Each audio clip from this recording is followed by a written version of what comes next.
hello, and welcome to the Court Dog Experience. We're here. I talk Ohio State Buckeyes, talking Ohio State Buckeyes from the fans' point of view. So if you're feeling what you're hearing, please hit that like button. And if you enjoy Buckeye content in general, please subscribe.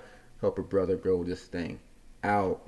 So, Western Kentucky, the game has come and gone, and finally. We've been waiting, but that looked like the Buckeye team we've been expecting to see. We've been expecting to see that type of performance, um, basically since game one. We've been waiting to see it. Had some folks nervous coming into this game, but that was the Buckeye team we were expecting to see, and you know it's Western Kentucky. I know, but it looked good seeing some progress. I feel like some progress was made, but it looked good. They looked good. A little more confident now going into that Notre Dame game, but Western Kentucky, they presented something we haven't seen this year, and it got some folks.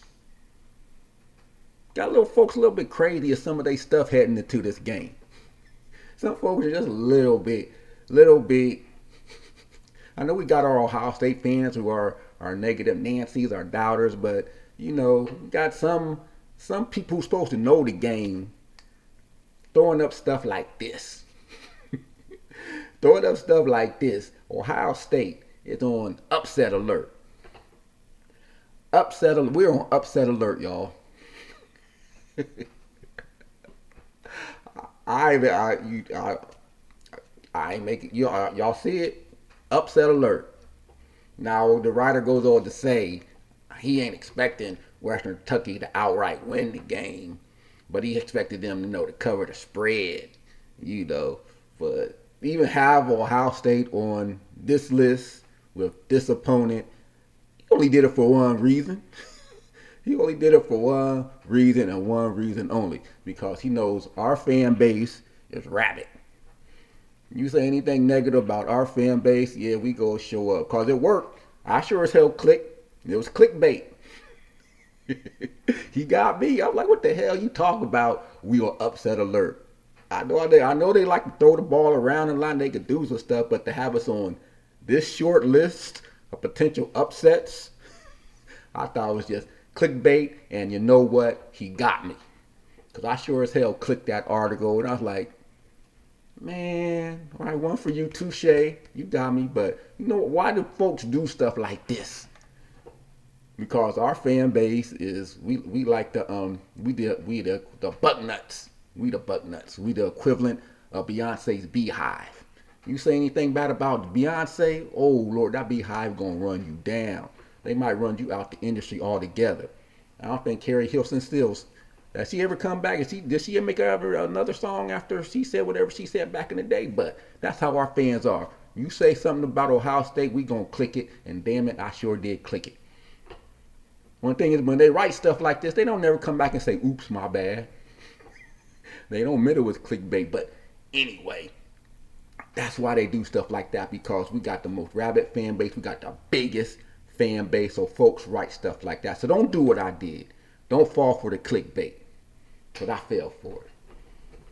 Anyway, he knew what he was doing. Touche. Touche to him. He got me. But on to the game.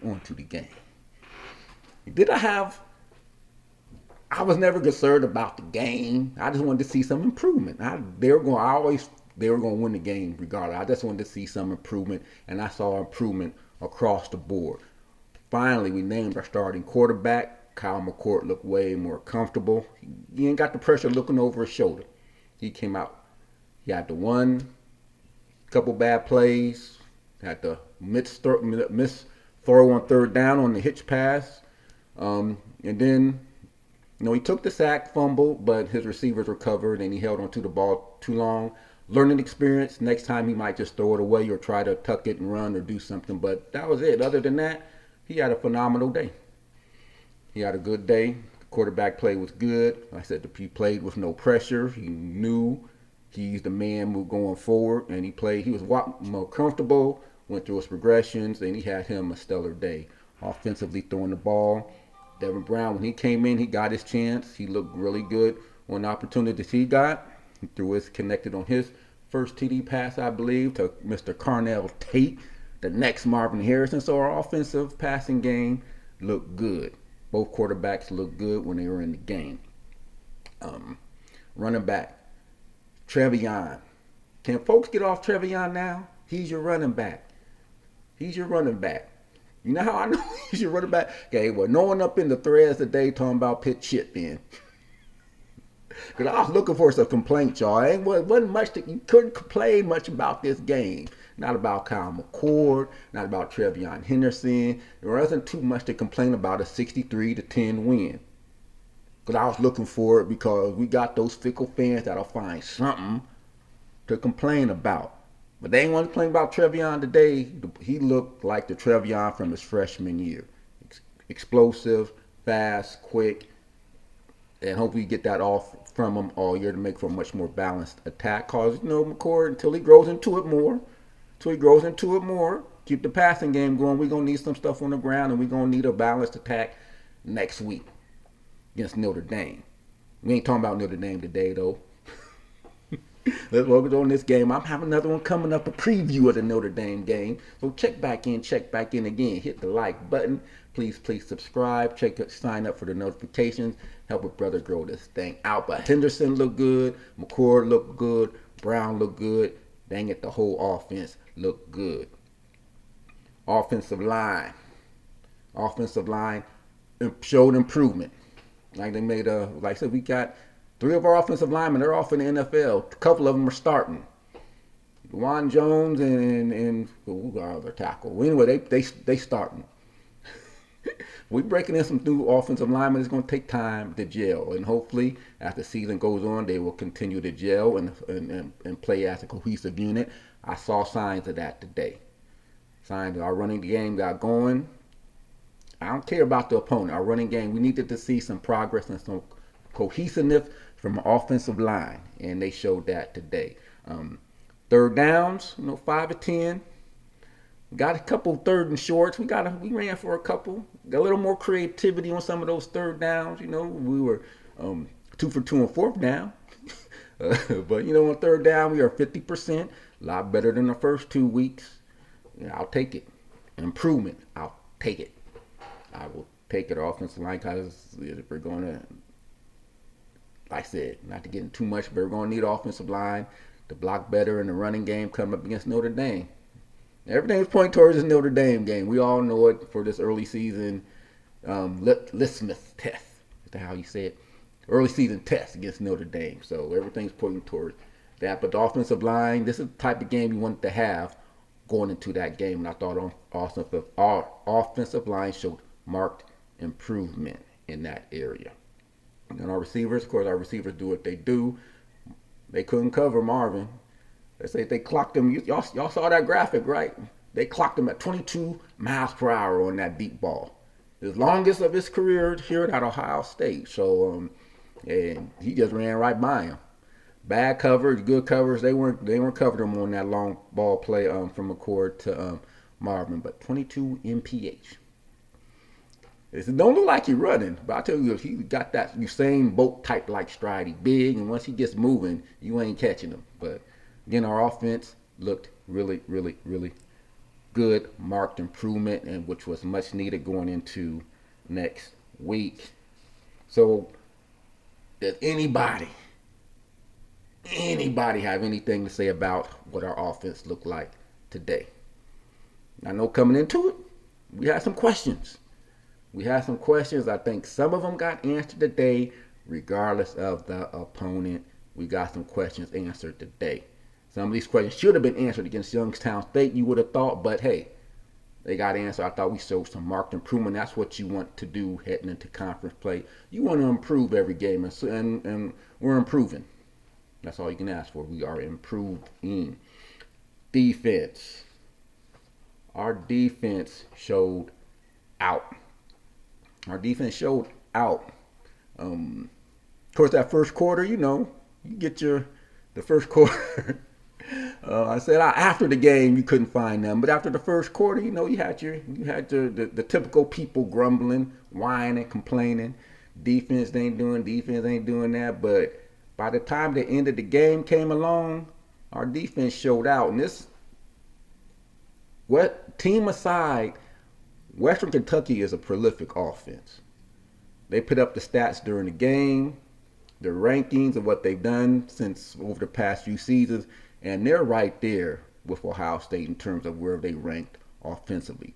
Their quarterback, experienced quarterback, fiery quarterback, experience, like I say, experience. He's won a championship, I believe they showed on the FCS level. So he had experience. He wasn't afraid of the moment, and he was going to test us, our secondary coming in. And I thought our defense held up great against a team that likes to throw the ball, the way Western Kentucky likes to throw the ball. Indiana, they're not a throwing team.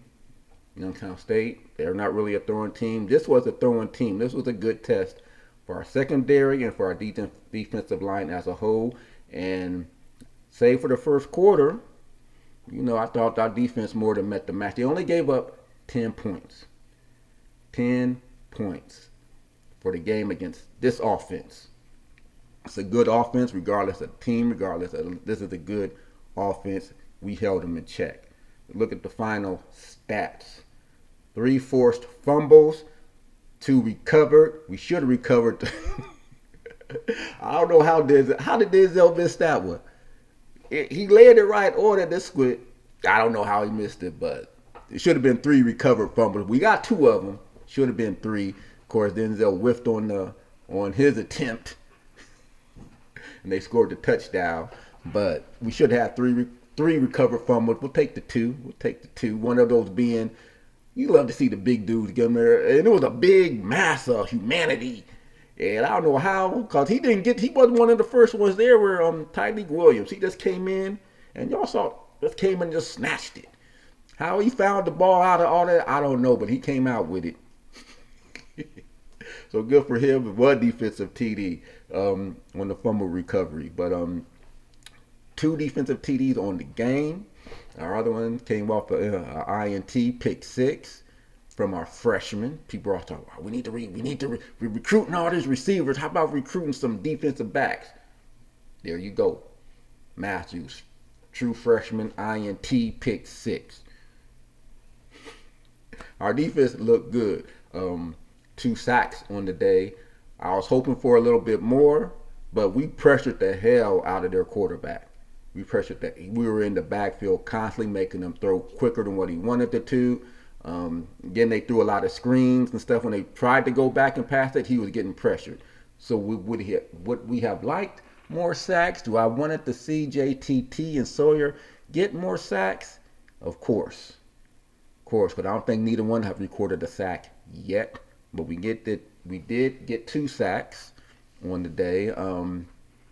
You like to see JTT and Sawyer get some, but they were pressuring them all day long. If you're pressuring the quarterback, sometimes it's better to pressure him to get the sack. So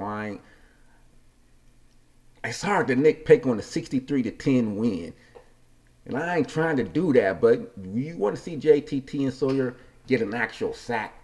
Get that sack for all their working, for all that pressuring they're doing. Yeah, but I was a savvy quarterback. He got rid of the ball when he needed to. I think we only got to him the one time. The other side came against one of the other backup quarterbacks for them. But he was a savvy QB.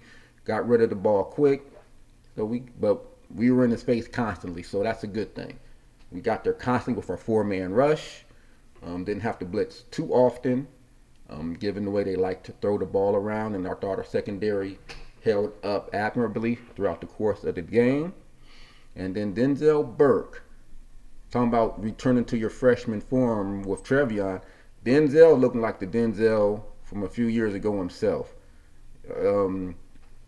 He's in that lockdown mode. If he keeps that up, oh yeah.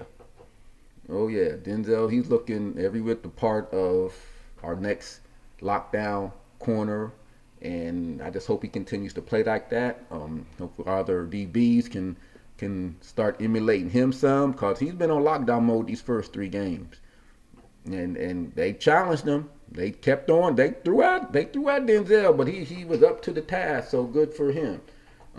Again, not too much to say about this game other than they look like how we wanted them to look against this type of competition. And Western Kentucky, prolific offense, regardless of the name on their jersey. You saw the rankings. This was a prolific offense. Our defense held them in check. Again, only 10 points through 3 games. I believe our defense is only averaging, giving up 5 points. If you do the math, I think I did the math. Less than a touchdown a game. Let's go with that.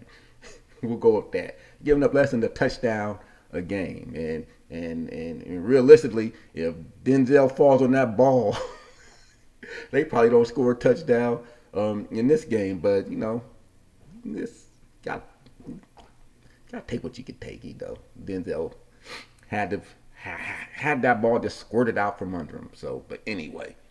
But the defense looked really good. Stepped up the pressure and made the quarterback, a veteran quarterback, made him very uncomfortable for the day. And end result, went on to social media after the game. The first quarter you had the same folks, the trolls. Trolls will be trolls, after that first quarter when we were up. But after the second quarter, crickets. You hit them crickets. They don't never come back after they make their doomsday proclamations. They never come back and say, "Ooh, my bad." Like that writer, I'll be interested to say if he comes back and say, "Ooh, my bad. I shouldn't have had him on that upset alert list." I doubt it. I doubt if he comes back and say I shouldn't have had him on there, but it is what it is. But by the end of the game, I scoured the board. When folks talk about us, I post it, I put it up there for everyone else to see, to let y'all know I ain't making this stuff up. Our fans are some fickle fans, and they'll put this team on blast in the second. But I couldn't find nothing. After this game. For once, I think they were somewhat content. A little nervous, anxiousness, ready for next week. A little more slimmer of hope than what we had at the beginning of this day.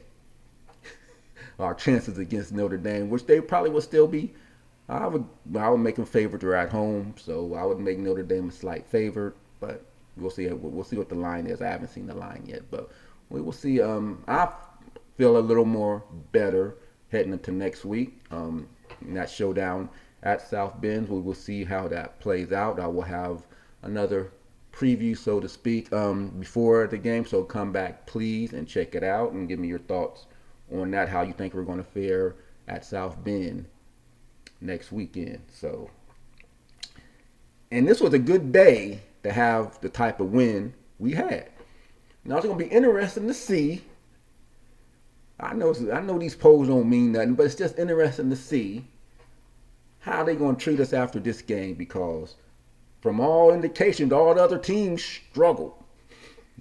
Georgia struggled against a South Carolina team.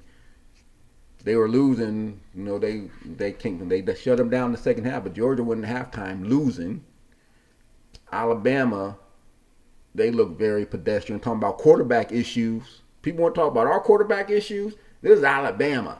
You think they have their quarterback situation straightened out, but they always got to go to the transfer portal to get their quarterbacks because they can't recruit any.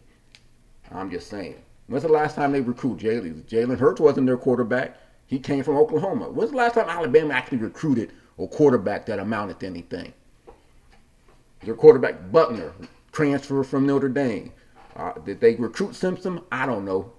But they always seem to be in the portal getting their quarterbacks. Ohio State, we outside of Justin Fields, I think you want to throw Haskins in there, you can, but we pretty much homegrown our quarterbacks for the most part. But Alabama, you think for a program like that, they be able to recruit them, their own quarterbacks, wouldn't have to rely on the transfer portal all the time. I'm just saying. But they struggled. Georgia struggled. SC's idle today. Michigan, at the time of this recording, they're what, 14-6 at halftime. So depending on the outcome of that game, it'll be interesting to see if any of these teams that struggle move down. Because it seems like to me Ohio State's held to a different standard.